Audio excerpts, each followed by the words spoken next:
본 방송에서 제공하는 투자 정보는 투자 판단에 대한 조언입니다. 방송에서 제공하는 주식의 가치, 가격 상승 및 하락에 대해서는 방송사에서 보장하지 않습니다. 시청자 여러분 안녕하세요. 오늘을 돌아보고 내일을 준비하는 오늘장 내일장 2부 진행의 백선혜입니다. 장 마감까지 확실한 승부 전략과 내일장 주목할 섹터까지 제시해드리고 있습니다. 오늘도 저희 방송과 함께 하시면서 성공적인 투자 전략 가득 담아 가시기 바랍니다. 저희 방송은 유튜브를 통해서도 보실 수 있습니다. 유튜브 검색창에 서울경제TV라고 검색하시면 저희 방송과 함께 하실 수가 있고요. 그리고 오늘장 내일장 다음 주 월요일부터는 더욱더 새로운 모습으로 찾아뵐 예정입니다. 본 방송이 시작하기 전에 오후 1시부터는 유튜브 라이브로 먼저 찾아뵐 예정이니까 이 부분도 많은 관심 부탁드리겠습니다. 그러면 오늘장 내일장 2부 본격적으로 출발합니다.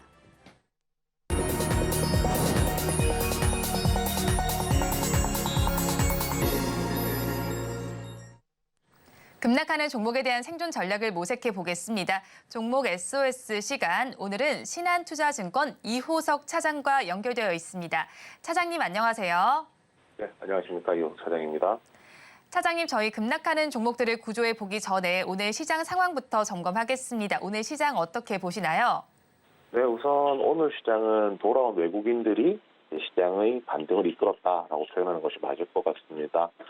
결국 시장의 외국인들의 수급이 복귀를 했고요. 그렇게 되면서 시장 중에서도 특히 그 반도체 업종 자체가 좀 강세를 띠는 양상을 띠고 있습니다. 이것은 전체적으로 얘기를 해보자면 결국에는 미국 증시의 영향을 어느 정도 좀 받았다라고 얘기를 해야 될 것 같은데요. 불과 한 이틀 전 사이, 이번 주 초만 하더라도 연준의 이제 금리 인하에 대한 경제 지표가 좋아지면서 연준의 금리 인하에 대한 스탠스가 약간 이제 뉘앙스가 바뀌었었죠. 좀 조기가 되지 않겠다라고 조기에 되지 않겠다라는 그런 이제 여론들이 형성이 되면서 아무래도 상대적으로 국채 금리도 올라갔었고요. 증시에도 조금 부정적인, 그러니까 선호가 아닌 위험 회피 쪽으로 돌아서는 모습들이 보여주었었습니다. 그런데 이제 그 부분들이 어제 미국 시장에서 좀 해소가 됐다라는 거거든요. 실적에 대한 부분도 있었을 것이고, 그리고 기술주 중심의 상승이 있었다는 점도 굉장히 좀 두드러지는데요. 결국 이제 미국 증시, 특히 그 중에서 나스닥 반도체를 구성하고 있는 종목들이 이제 상승을 하게 되면 국내에도 영향을 끼칠 수밖에 없고요. 국내 영향이 큰 이유가 우리나라 증시에서 시가총액에서 큰 비중을 차지하는 업종이 반도체이기 때문에 아무래도 미국 증시 그중에서도 반도체 업종 기술주들이 상승할 경우에 국내에서도 이제 증시가 좀 개선되는 기대감들이 좀 있다라고 해야 될 것 같고요. 오늘 그 부분이 반영되면서 증시 자체가 좀 반등이 나오는 양상이다 정도 생각해 주시면 될 것 같습니다. 우선 이제 외국인 투자자들이 이제 순매수 전환을 하면서 수급 환경 자체가 개선됐다라는 것도 의미가 있을 건데요. 최근에 이제 외국인들이 계속 매도세에 있었고요.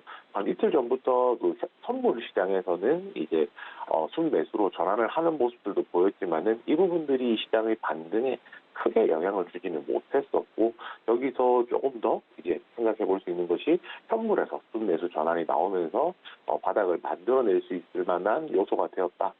수급 환경도 개선이 되었다 정도로 생각해 주시면 될 것 같습니다.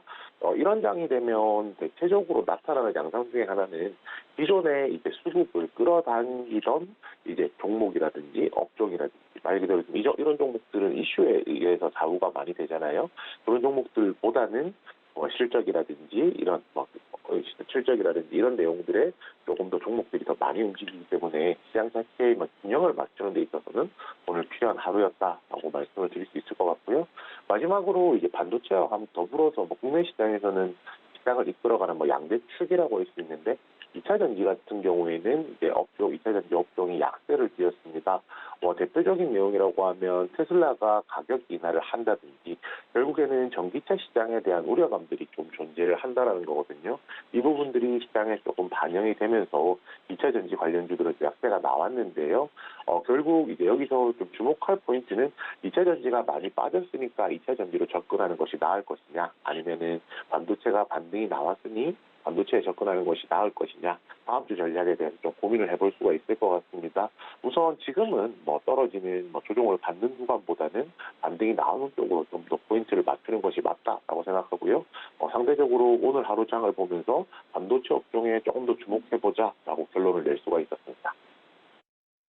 네, 우리 시장 지금 시간 기준으로는 모두 또 빨간불로 전환이 되어 있습니다. 하지만 이런 시장 상황 속에서도 급락하는 종목들이 있습니다. 2시 30분 기준 급락주들 화면을 통해서 체크해 보겠습니다. 대한해운을 먼저 살펴보겠습니다. 해운과 관련된 종목인데 11% 넘게 빠지고 있습니다. 지금 시간 기준으로 주가는 2,490원 선을 지나가고 있습니다. 다음으로 누보 살펴보겠습니다. 곡물과 관련된 종목입니다. 9% 넘게 빠지면서 1,884원 선에 거래되고 있고요. 계속해서 가상자산과 관련된 우리기술 투자 살펴보겠습니다. 7% 넘게 빠지면서 6,190원 선에서 거래 진행 중이고요. 다음으로 에코프로 BM 살펴보겠습니다. 2차 전지 양극재와 관련된 종목입니다. 4% 넘게 빠지면서 지금의 주가는 27만 8,500원 선을 가리키고 있습니다. 마지막으로 한국전력 살펴보겠습니다. 전력 설비와 관련된 종목인데 지금의 주가는 3% 넘게 빠지면서 18,050원 선에 거래됩니다. 급락하는 종목들 저와 함께 살펴보셨는데요. 이 종목들을 가지고 계신 분들이거나 또 다른 종목에 대한 궁금증이 있으시다면 유튜브 실시간 채팅창에 지금 바로 남겨주시기 바랍니다. 그러면 저희는 첫 종목부터 구조해 보겠습니다. 대한해운을 구조해 보겠습니다. 지정학적인 리스크 속에서 해운 운임이 상승하면서 관련해서 상승세를 보이다가 오늘까지 섹터 전반이 약세를 보이고 있습니다. 이 안에서 대한해운의 경우에는 블록딜 이슈까지 있는데 이 종목 어떻게 바라봐야 할까요? 네, 우선 방금 앵커님께서 블록딜 말씀해 주셨는데요. 내용을 조금 더 구체적으로 말씀을 드리자면 한 220억 정도 규모가 됩니다. 830만 주 정도 되고요. 보통주를 자사주를 처분을 하겠다라고 결정을 내렸습니다. 사용 용처는 이제 투자 관련이라든지 일반 차입금을 상환하기 위한 재무 구조 개선을 목적으로 한다는 것이 핵심이라고 할 수가 있고요. 회사가 자사주를 이제 정리하는 방법들은 여러 가지가 있겠지만 자사주를 소각하게 되면은 말 그대로 회사가 가지고 있는 주식을 이제 불태우는 거죠. 없애게 된다라고 하면은 기존의 주식을 가지고 있는 기존 주주들의 주식 가치가 상승을 하기 때문에 시장에서 좀 긍정적이라고 할 수 있지만요. 반대로 자사주 처분 같은 경우에는 일반적으로는 시장에서 이제 그 종목을 보유하고 있는 투자자 입장에서는 좀 악재로 받아들이게 됩니다. 왜냐하면 결국 이제 자사주라는 것은 회사가 보유하고 있는 지분이었거든요. 그렇다면 변동이 없는 상황에서 이것이 이제 변동성이 생길 수 있는 여지가 좀 생긴다는 것이고요.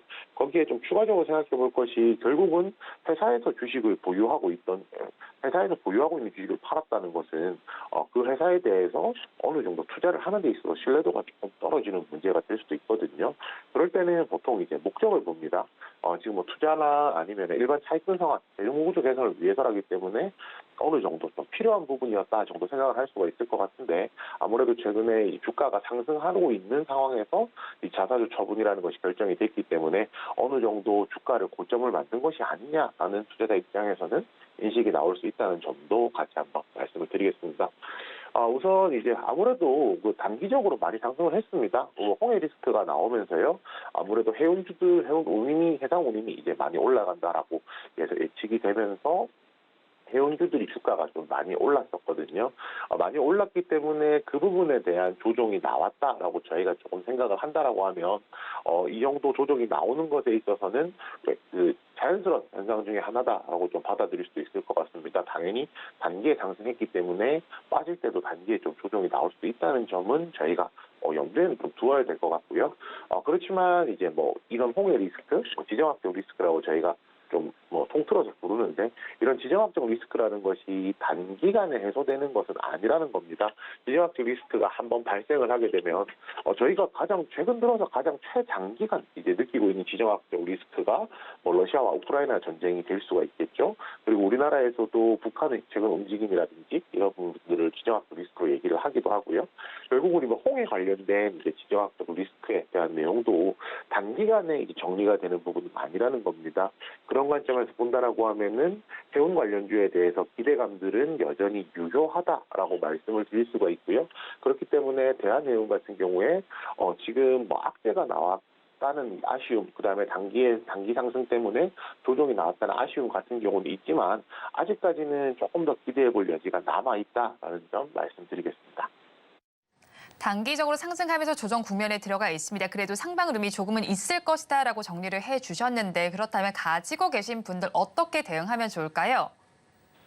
네, 우선 버티자 이제 그 의견 드리겠습니다. 지금 현재 가격이 2,470원 정도 현재 나오고 있는 상황이고요. 지금 뭐 고점 대비 최근에 있었던 가장 고점이 3,100원이니까 고점 대비했을 때 굉장히 좀 많이 떨어져 있다라고 얘기를 할 수가 있습니다. 그렇지만 많이 떨어진 만큼 하단 지지선 부근까지는 현재 내려와 있는 상황이거든요. 그렇기 때문에 하단 지지선 부근이라는 점에서 조금 더 기다려볼 여지가 있겠다. 왜냐하면 앞서서 말씀드렸던 지정학적 리스크라는 것이 단기간에 해소되는 부분이 아니기 때문에 해운 관련주에 대한 기대감이 여전히 유효하다는 점이 이제 원인이다, 근거다라고 말씀을 드릴 수가 있을 것 같고요. 이 종목에 대해서 만약에 신규로 진입한다라고 하면 그 지지선이 지금 그어질 수 있는 곳이 구간이 굉장히 좀 많이 있거든요. 2,150원을 신규 진입 매수가로 드리겠습니다. 2,150원이라는 가격은요, 작년 12월부터 올해 1월 초까지 해서 지금 최근에 지정학적 리스크가 더 부각되면서 주가가 레벨업하기 전에 있었던 횡보한 구간 정도로 생각해 주시면 될 것 같고요. 이 구간에 매물이 이제 많이 쌓여 있기 때문에 이 구간까지 내려온다라고 하면 반등을 기대해 볼 수가 있어서 신규 진입 매수가로 이제 말씀을 드리게 되었습니다. 신규 진입 손절가 같은 경우에는 1,850원 제시해 드릴 텐데요.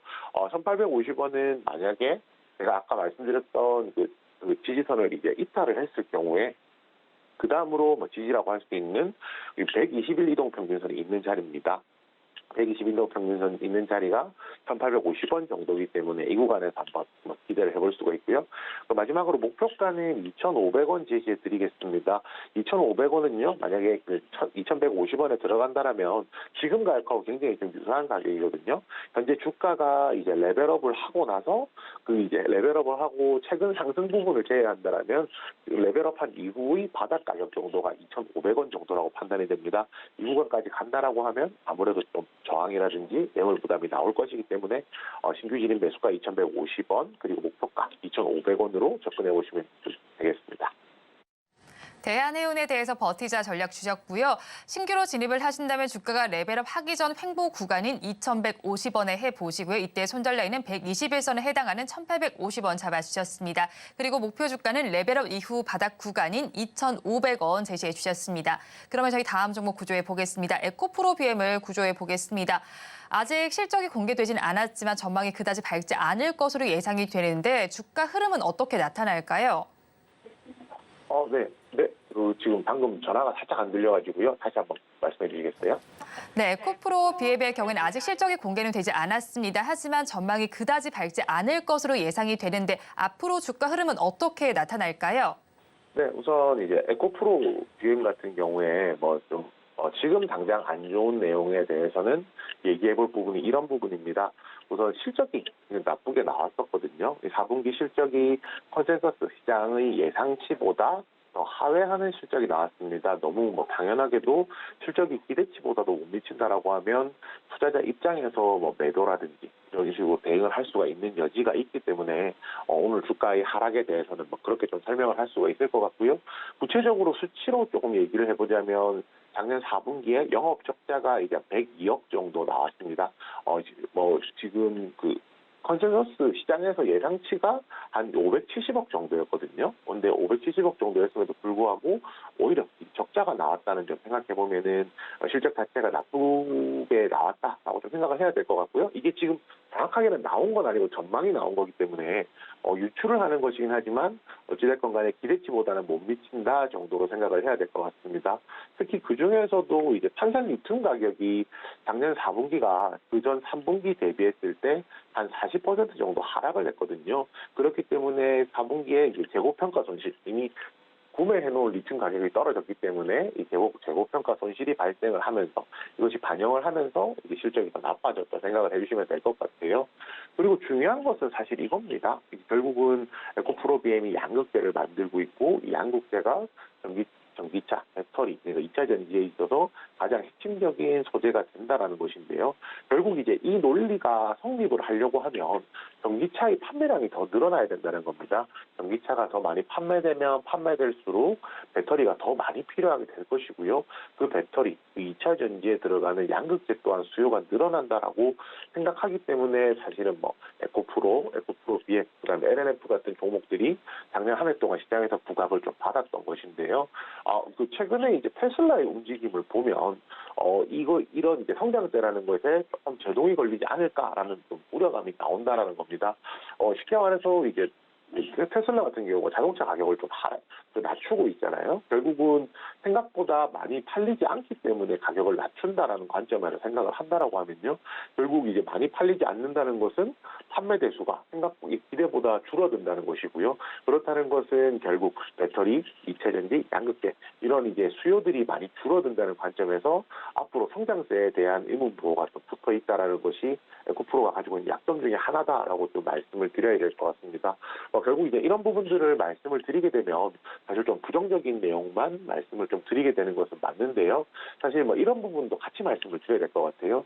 에코프로 BM 같은 경우에 작년에 이제 58만 원 정도까지 최고가를 만들었었고요. 지금 대략 한 27만 원, 28만 원 사이 정도까지 조정이 나왔다라고 하면 어느 정도는 이제 주가 기준으로 봤을 때 차트상으로 보았을 때는 어느 정도 충분히 빠져 있는 가격대는 맞다라고 좀 판단을 하고 있거든요.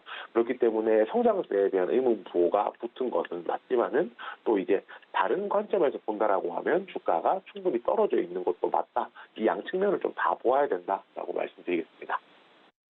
네, 여러 가지 측면으로 말씀을 전해주셨는데 그럼 에코프로 BM 가지고 계신 분들 어떻게 대응 전략 짜면 좋을까요? 네, 우선 버티자 의견 드리겠습니다.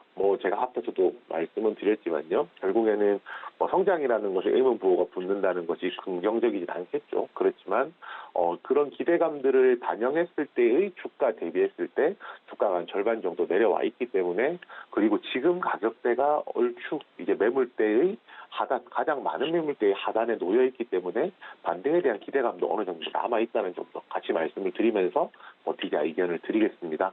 지금 가격은 이제 27만 9천 원 정도 현재 하고 있고요. 이 종목이 지금 보면 60일 이동 평균선이 이제 아래쪽을 좀 지지를 해주고 있는 상황이거든요.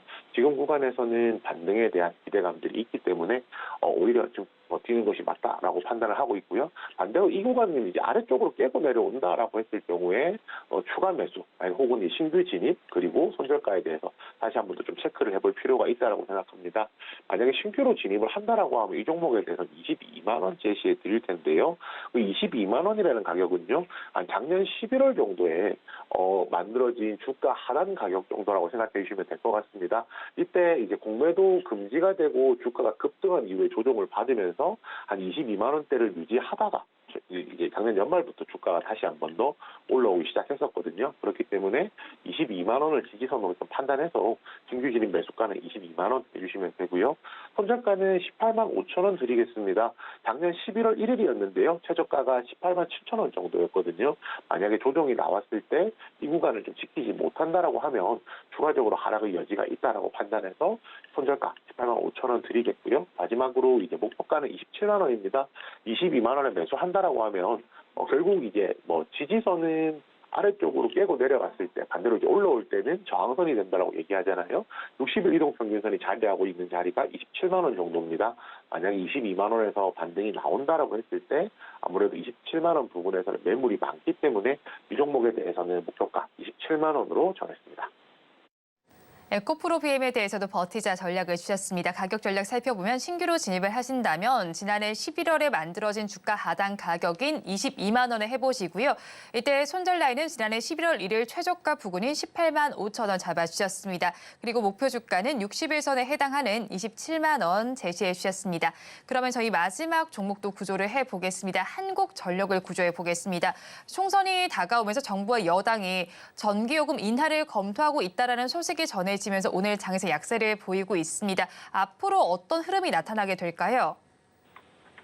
네, 우선 이제 총선을 앞두고 있기 때문에 한국전력이 가지고 있는 근본적인 약점이죠. 이제 아무래도 정부의 이제 입김이 작용할 수 있다라는 점에서는 상대적으로 이제 좀 부정적인 내용이라고 좀 판단을 하고 있습니다.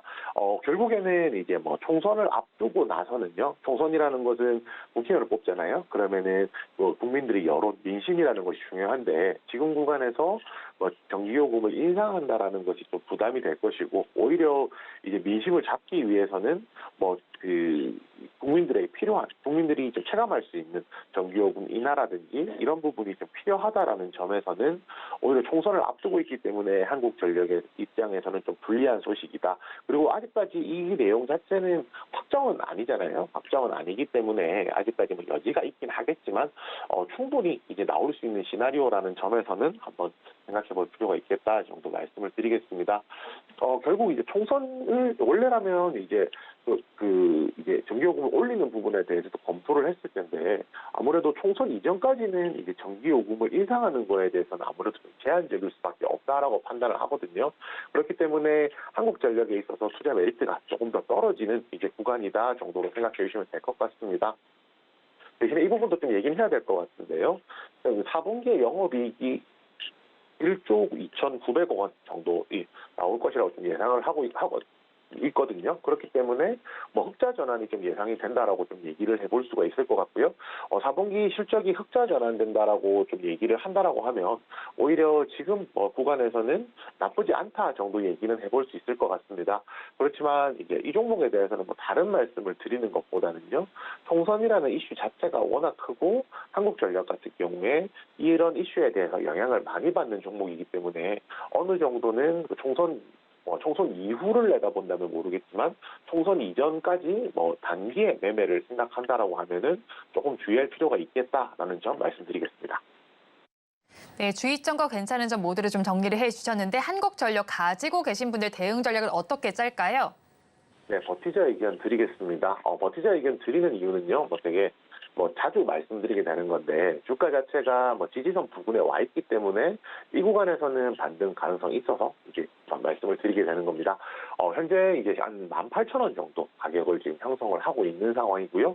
그렇지만 이 종목에 대해서 만약에 신규로 매수를 하겠다라고 하면은 자제 의견 드리겠습니다. 제가 앞에서도 말씀드렸지만 총선 이슈 전까지 이 종목에 대해서 굳이 매매를 하는 것보다는 오히려 다른 기회를 조금 노려보는 것이 낫다라고 판단을 하고요. 만약에 지금 보유하신 분들 기준이라면 손절가 16,000원 드리겠습니다. 16,000원이라는 가격은 작년 10월 달에 있었던 최하단 가격이거든요. 지금 주가가 60일선과 121선 지지를 확인하고 있는 상황이기 때문에 버텨볼 여지가 있는 것이고 만약에 손절을 한다라고 하면 가장 하단에 있는 지지선을 이탈할 경우에 손절에 대한 부분도 생각해야 될 겁니다. 그리고 만약에 지금 보유하고 계신 분들이라면 목표가 19,500원 드리겠는데요. 19,500원은 작년 12월 초에 형성됐던 고점 부근 가격이기도 하고요.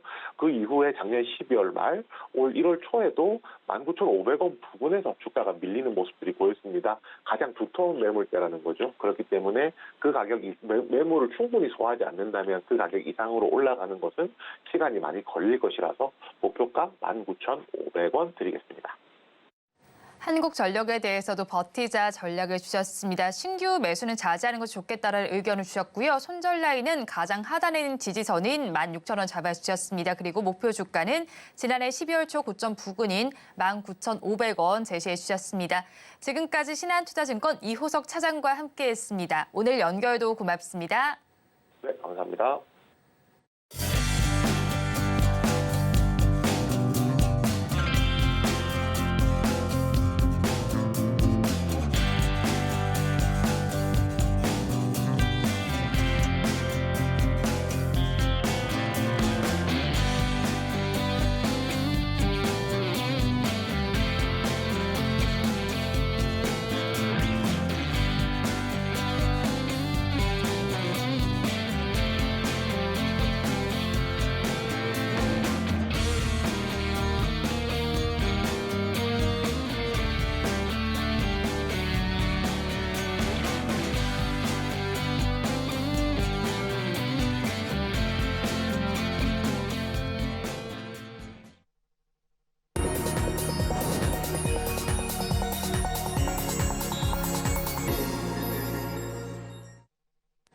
앞서서 급락수에 대한 대응 전략을 살펴봤다면 이번에는 오늘의 매매일지에 성공적인 마침표를 찍어드릴 찬스 종가 베팅 시간입니다. 오늘은 이스토리의 김태성 본부장 나와 있습니다. 어서 오세요. 네, 안녕하세요.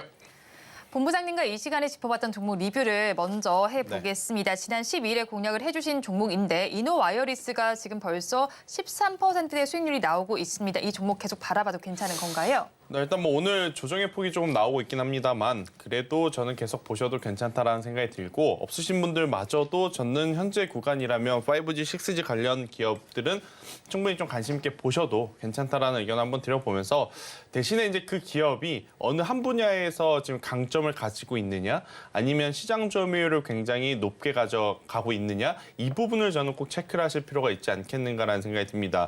일단 5G, 6G 관련해서 대장주는 KMW를 보시는 게 맞을 것 같고 대신에 이제 이 쥐라칼륨 트랜지스터를 국내에서 유일하게 생산하는 기업으로는 RFHIC를 보시는 게 맞고 또 오픈랜에서 가장 시장 점유율이 높은 쪽이 솔리드이기 때문에 또 오픈랜 쪽에서는 솔리드를 보시는 게 맞을 것 같고요.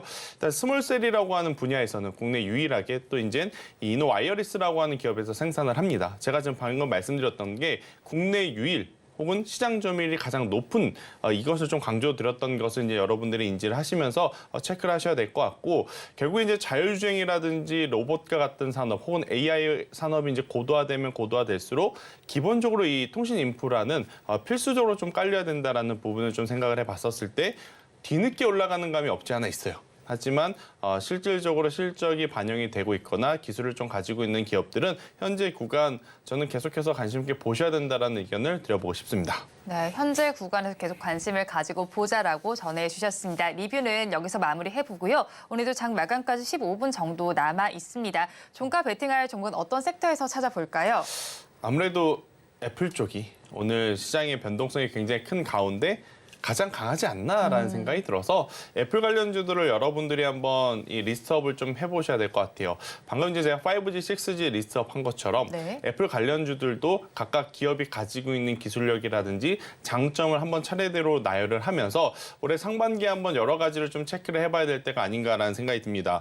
일단 이 갤럭시 24 제품이 이 모바일이라든지 전자기기 혹은 반도체 IT 시장에 엄청나게 큰 트리거 역할을 좀 해주고 있는 것 같아요.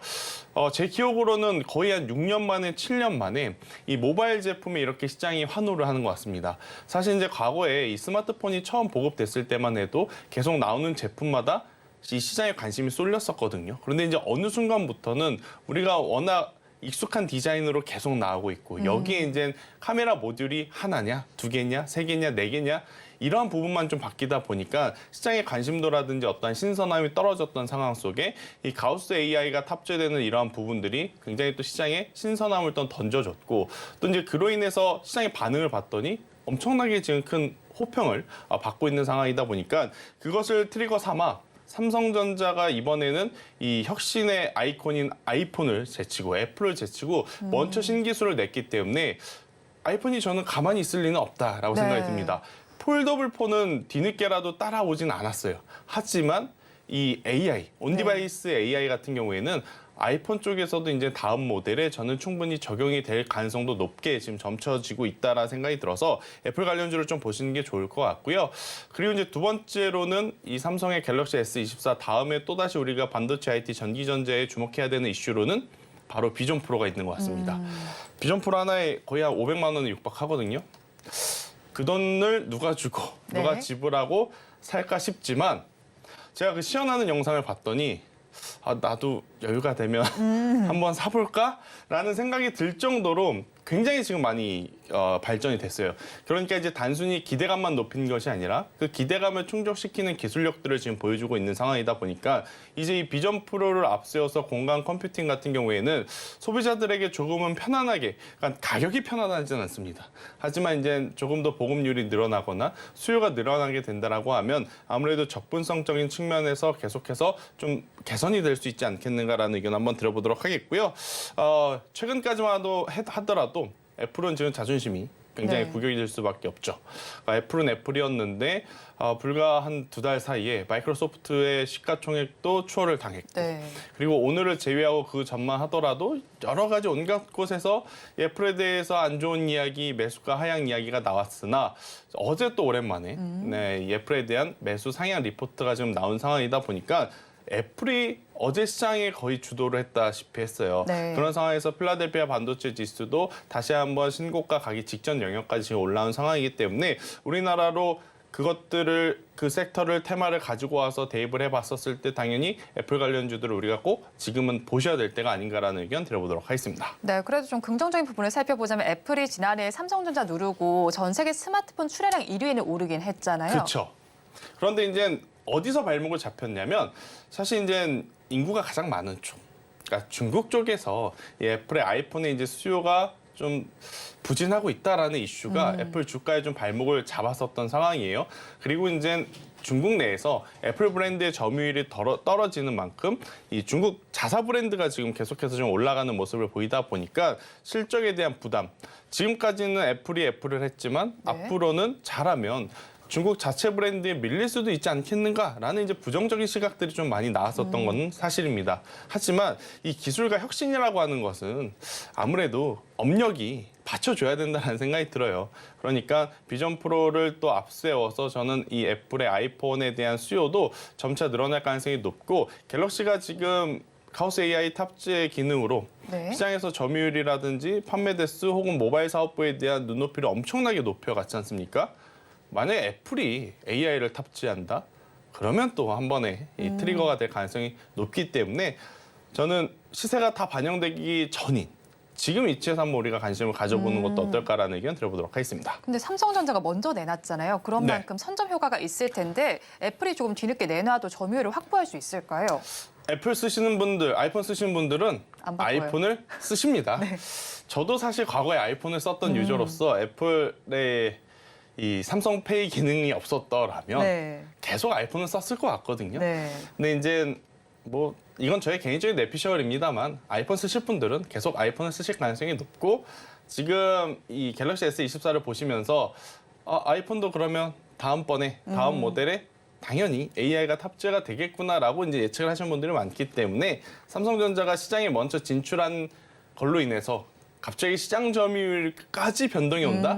그거는 너무 이제 확대 해석일 수 있다라는 의견 드리겠습니다. 네, 그렇죠. 본부장님 말씀대로 저도 바꾸지 않고 네. 있더라고요. 아, 그쵸. 네, 자 그런 만큼 이제 애플과 관련된 정보 어떤 거 바라봐야 할까요? 사실 애플하면 LG 이노텍이 가장 먼저 떠오르는데 우리 또 개인 투자자분들의 이제 어떤 공통점이라고 하면 100만 원을 가지고 한 주를 살래? 100만 원을 가지고 뭐 100주를 사실래 하면 아마 100주를 사시는 건 더 선호예요. 많은 것 같잖아요. 그렇죠. 분할 매수할 수도 있고 분할 매도할 수도 있고 그런 관점에서 보면 LG이노텍을 이야기할까 BH를 이야기할까 하다가 BH를 제가 좀 가지고 나왔는데 아마 두 기업의 차트 흐름을 놓고 보시면 거의 유사합니다. 아무래도 이제 두 기업 모두 애플의 매출 비중이 굉장히 높은 기업 그리고 애플 관련주 중에 이제 대표적인 기업 중에 하나로 지금 뽑히기 때문에 일단 이 BH 같은 경우에는 4분기 실적 가이던스가 약간 내려왔어요. 아무래도 이제 지난 3분기부터 시장에서 돌고 있는 이야기. 그러니까 아이폰의 매출 점유율은 여전히 높으나 중국 쪽에서 이제 매출 부진이 이 부품주들에게는 4분기에 다소 실망스러운 실적으로 나올 가능성이 높지 않겠는가라는 이야기가 나오곤 있지만 그건 4분기일 뿐. 4분기를 넘어서 올해 1분기 그리고 올해 전체적으로 봤을 때는 작년보다 더 좋은 실적들이 지금 기대가 돼요. 아무래도 이제 비전 프로가 흥행을 하게 되고 또 아이폰도 새로운 모델에 대한 이야기가 나오게 된다라고 하면 작년에는 사실 이렇다 할 만한 킬러 컨텐츠가 될 만한 제품이 없었어요. 그건 삼성전자도 마찬가지였고 애플도 마찬가지였고 일단 삼성전자가 24 모델로 이제 먼저 치고 나온 것뿐 애플도 그에 따라서 이제 차기 후속작에 대한 기대감이 굉장히 높아진 상황이다라고 좀 보시면 될 것 같고요. 그리고 이제 BH가 한켠에서 EV 사업 쪽을 계속 키우고 있습니다. 그러니까 전장용 사업을 계속 키우고 있다라는 부분이죠.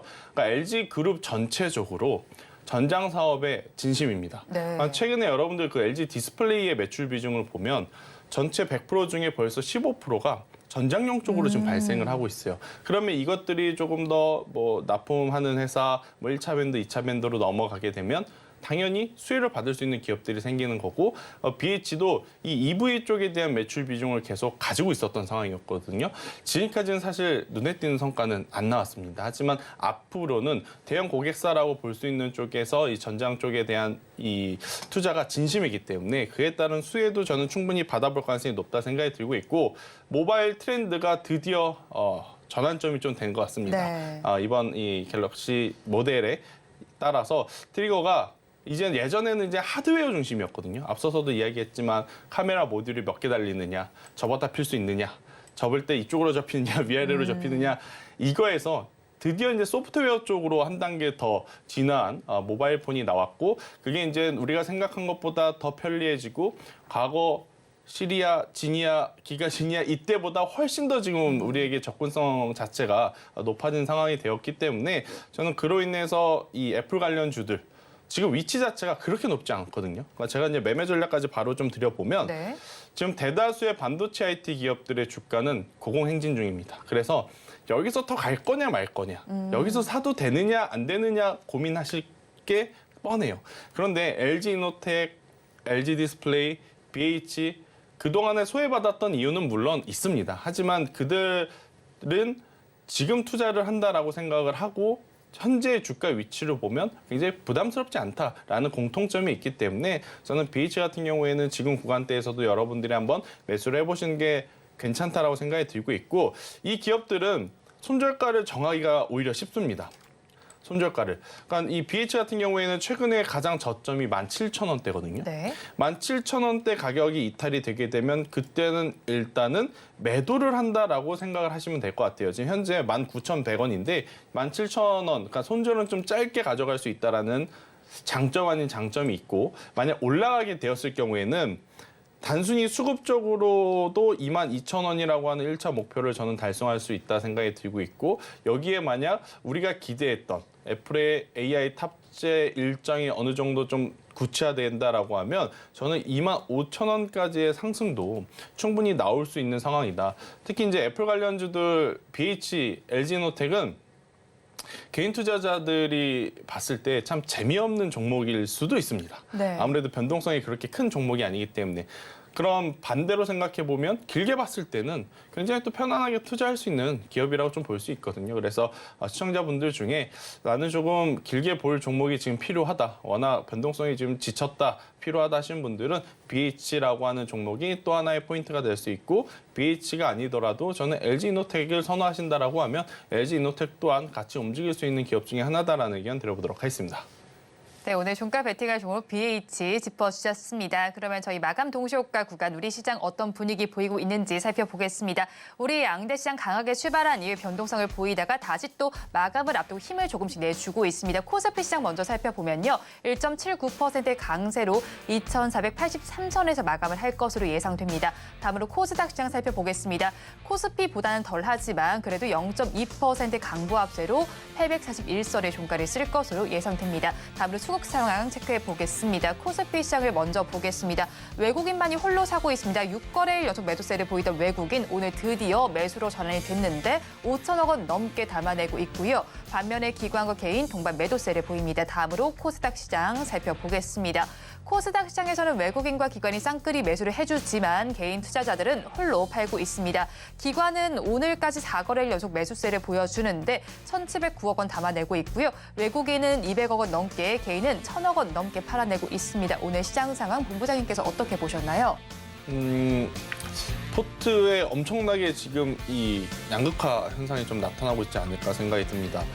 반도체 IT는 엄청나게 지금 좋을 거고 반대로 2차 전지는 굉장히 지금 좋지 못한 모습을 좀 보이다 보니까 아마 많은 투자자분들이 굉장히 좀 고민과 갈등의 연속이 아닐까 싶어요.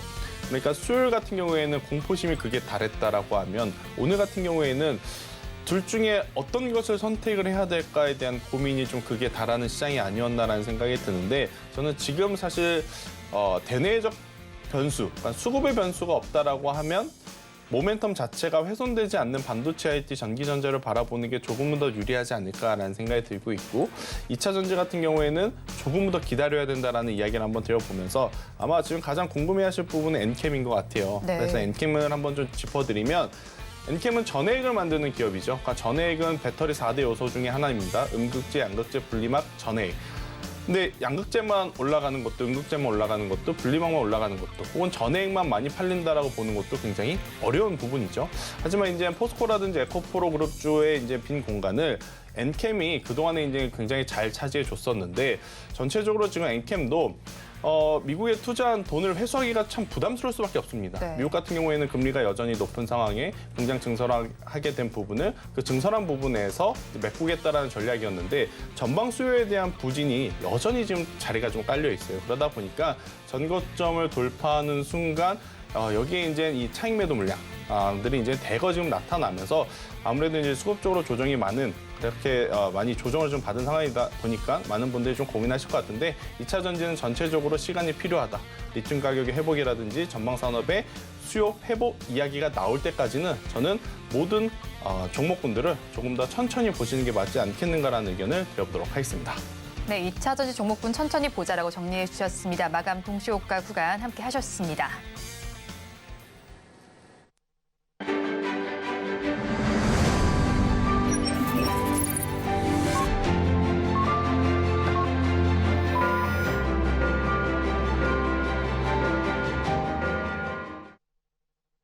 주말을 앞둔 우리 시장 모두 빨간불을 켜면서 마감을 했습니다. 그러면 업종별로는 어떻게 마감이 됐는지 살펴보겠습니다. 코스피 시장 먼저 살펴보겠습니다. 코스피 시장에서는 전기전자 업종이 가장 좋았습니다. 2.64% 강세로 마감이 됐고요. 그 다음을 이은 업종은 의료 정밀 업종으로 1.79% 상승 마감했습니다. 제조업종도 1.76% 상승률을 보여줬습니다. 다음으로 코스닥 시장으로 넘어가서 살펴보겠습니다. 상승한 업종이 더 많이 관찰이 되는 가운데 반도체 업종이 역시나 가장 좋았습니다. 4.65% 강세로 마감이 됐고요. 그 뒤를 이은 업종은 IT 하드웨어로 3.44% 상승 마감했습니다. 인터넷 업종이 2.1%로 상승 마감을 했습니다. 오늘 시장은 기분 좋게 마감이 됐습니다. 그렇다면 다음 주 전략을 짜봐야 할 텐데요. 오늘장 내일장 전문가님들께 여쭤봤습니다. 화면으로 확인해 보시죠. 우리 증시는 반등 엔진을 장착했는지 살펴봐야겠습니다. 다음 주 전략 어떻게 짜면 좋을지 질문을 드려봤는데요. 먼저 헤르메스 스탁의 하창환 본부장님께서는 실적 슈퍼위크의 변동성에 유의해 보자라고 말씀해 주셨습니다. 다음으로 한치호 정치경제평론가님께서는 답은 CES 2024에 있다라고 정리해 주셨고요. 마지막으로 신한투자증권의 이호석 차장님께서는 반도체 위주의 접근 전략이 좋겠다라고 정리해 주셨는데, 본부장님께서는 다음 주 전략 어떻게 짜면 좋다고 생각하시나요? 일단 가는 말에 올라타자. 네, 가는 말이라고 하면 결국엔 반도체와 네. 전기전자이기 때문에 저는 이 흐름을 조금은 더 그대로 타고 갈 가능성이 높습니다. 작년 한 해 같은 경우에는 반도체 같은 경우 혹은 AI 로봇 같은 경우에 사실 그들이 보여줄 성과보다 기대감에 조금 더 포커싱되는 흐름들이 많이 나왔었거든요. 하지만 이제 올해 지금 연초에 이 갤럭시 S24라고 하는 트리거를 만나서 그 기대감을 충족시키는 기술의 발전까지 확인을 했기 때문에 저는 이 흐름 자체가 조금은 더 강하게 올라갈 가능성이 높지 않겠는가라는 의견을 한번 드려보면서 반도체 IT와 전기전자를 좀 보시는데, 문제는 그 안에서 이제 순환매를 좀 고려해볼 타이밍이죠. 그러니까 작년에 우리가 12월, 그러니까 4분기에 HBM, 온디바이스 AI, CXL, PIM까지 이 네 가지의 테마가 서로 돌아가면서 좀 움직였어요. 그러니까 이제 반도체 IT를 관심을 가지시되 이 네 기업의 이 수급 시속 게임에 조금 더 편승을 유리하게 하려면 시세가 난 쪽을 매도하면서 상대적으로 시세가 덜 난 쪽을 천천히 사모으면서 다음 타순에 이제 시세를 노리는 그러한 매매 전략을 좀 취하셔야지만 아무래도 이제 올해 1분기에는 시장 대비 더 좋은 성과를 좀 낼 수 있지 않겠는가라는 의견을 한번 드려보도록 하겠습니다. 네, 또 전반적으로 수급 양상도 한번 체크를 해보면 좋을 것 같아요. 사실 오늘도 수급 양상을 좀 살펴본다면 선물 시장은 좀 아쉽다라는 생각이 저는 아직까지는 들거든요. 네. 본부장님께서는 어떻게 보시나요? 저도 마찬가지입니다. 일단 지금 외국인들 같은 경우에는 이 환율 시장에 따른 압박이 좀 남아 있는 것 같아요. 그러니까 삼성전자라든지 SK하이닉스 혹은 우리나라 반도체 IT 전기전자에 대해서 부정적인 이야기로 인한 환율에 대한 변동이 아니고 그냥 시장 정세에 따른, 그러니까 리스크 대내적 이슈에 따른 이 환율의 변동 때문에 나오는 지금 선물과 현물의 외국인 수급의 매도가 아닌가라는 생각이 드는데, 그나마 다행인 건 오늘 현물 시장에서 외국인의 수급이 네. 삼성전자와 SK하이닉스에 집중을 해줬다라는 부분이거든요. 그러니까 그동안 우리가 힘들었던 것은 뭐냐면 선물을 매도하면서 현물까지 매도를 하니까 굉장히 필요했었던 부분인데 오늘 같은 경우에는 선물은 매크로적인 프로그램적인 매도가 나왔지만 그래도 현물 시장에서 외국인들이 담아줬다라고 하는 부분은 당분간 다른 섹터보다도 반도체 IT는 여전히 이들의 관심권역에 있다라는 것을 의미하고 있어서 저는 외국인들의 이제 수급에 따라서 반도체 IT 전기전자 위주로 조금 더 보시는 게 맞지 않겠는가라는 의견 드려보도록 하겠습니다. 그럼 반도체 IT를 제외하고 나머지 섹터들은 어떻게 바라보면 좋을까요? 또 유망하게 보는 섹터가 있으실까요? 어려운 질문입니다. 어려운 질문인데 유망하다라고 평가를 할 수 있는 쪽은 일단 현재 구간에서는 상대적으로 좀 덜 빠진 쪽. 네. 5G, 6G 저는 이쪽이 아닌가 싶고 사실 그것보다 지금 제약바이오랑 2차 전지에 대한 고민이 좀 많으실 것 같아요. 그래서 여기서 지금 버텨내야 되는 거냐 아니면 이제 매도를 해야 되는 거냐 이제 고민이 많으실 것 같은데 가지고 계신 분들 추가 매수는 저는 절대 아닙니다. 네. 언제 그러하는 게 좋느냐?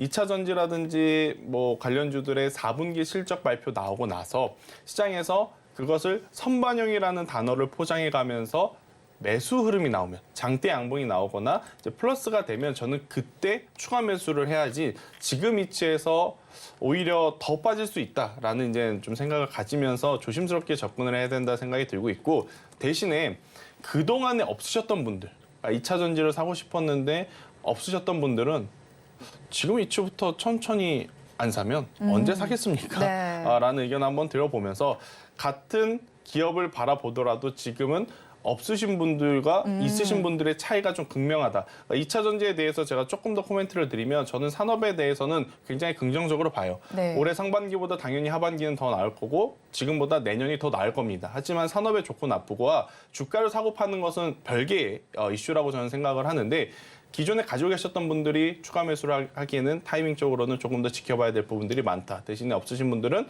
과거에 우리가 삼성전자, SK하이닉스 천천히 매수했던 것처럼 지금부터 분할 매수해 간다라고 하면 좋은 평단가에 좋은 가격대에 한번 이제 이 가격을 포트를 좀 구성해 볼 수 있지 않겠는가라는 의견 드려보도록 하겠습니다. 가지고 계신 분과 아닌 분들의 전략이 달라야 된다라는 말씀이시네요. 그리고 시장 자체는 사실 오늘은 좋았지만 계속 좀 지지부진했었잖아요. 네. 이런 시장 상황 속에서도 IPO 시장은 좀 활기를 띠고 있더라고요. 네. 또 다음 주에는 또 우진엔텍이라는 종목이 24일에 상장을 하는데 네. 또 전반적인 종목군을 살펴보니까 모두 공모가 밴드 상단 이상으로 좀 가격이 책정이 되는 만큼 이 그렇죠. 부분에 대한 관심도 높아지는 것 같습니다. 이쪽 부분은 저희가 어떻게 바라보면 좋을까요?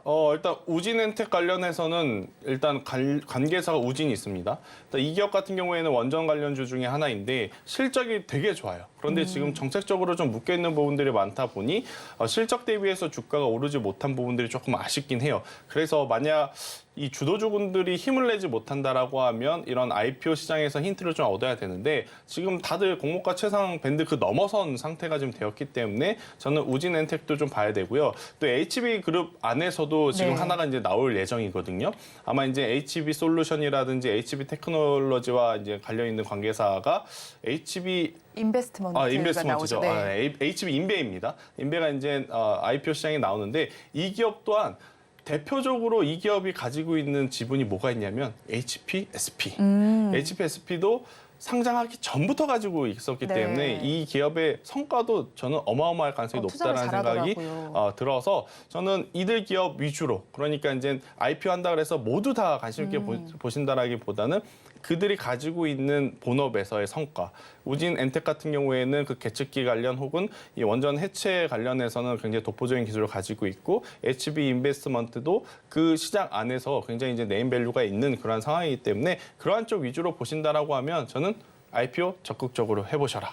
네, 상장하고 나서 트레이딩은 굉장히 경우의 수라든지 복잡 미묘한 셈법이 좀 필요해요. 네. 하지만 그 전에 우리가 뭐 IPO 도전해보는 거는 어차피 많이 받아봐야 네. 몇 주 안 되기 때문에 그런 것들은 충분히 편안하게 해보시면 좋겠다라는 의견 드려보도록 하겠습니다. 네, IPO 적극적으로 도전해봐도 좋겠다라는 의견 주셨습니다. 지금까지 이스토리의 김태성 본부장과 함께했습니다. 오늘 말씀 고맙습니다. 오늘장 내일장 2부에서 전해드린 내용도 정리해서 보여드리겠습니다. 화면으로 확인해 보시죠. 오늘장 내일장 2부의 핵심입니다. 오늘 종목 SOS 시간에는 대한해운과 에코프로비엠, 한국전력을 구조해드렸습니다. 세 종목 모두에 버티자 전략 주셨고요. 대한해운과 에코프로비엠에 대해서는 조정 시에 매수가 괜찮겠다라고 정리해 주셨습니다. 다음으로 종가 베티갈 종목 BH 공략해 주셨습니다. 삼성전자와 애플 신제품 출시가 기대되는 만큼 관심을 가져보시면 좋겠고요. 마지막으로 다음 주 시장 승부수로는 반도체와 IT, 전기, 전자 짚어주셨습니다. 본 방송에서 제공하는 정보는 투자 판단에 대한 조언일 뿐 해당 주식의 가치와 수익률을 보장하지는 않습니다. 아울러 서울경제TV와 서울경제신문은 당사의 브랜드입니다. 최근 당사를 사칭하는 피해 사례가 늘어나는 만큼 각별히 주의해 주시기 바랍니다. 또 다음 주부터는 오늘장 내일장이 더욱더 새로운 모습으로 찾아뵐 예정입니다. 본 방송이 시작하기 전에 오후 1시부터는 유튜브 라이브로 먼저 찾아뵐 예정이니까 이 부분도 많은 관심 부탁드리겠습니다. 주말 잘 보내시고요. 저희는 다음 주 월요일 이 시간에 다시 찾아뵙겠습니다. 오늘도 함께해 주신 여러분 고맙습니다.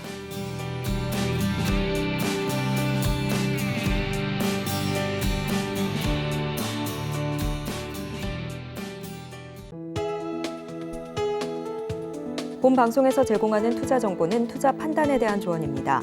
방송에서 제공하는 주식의 가치, 가격 상승 및 하락에 대해서는 방송사에서 보장하지 않습니다.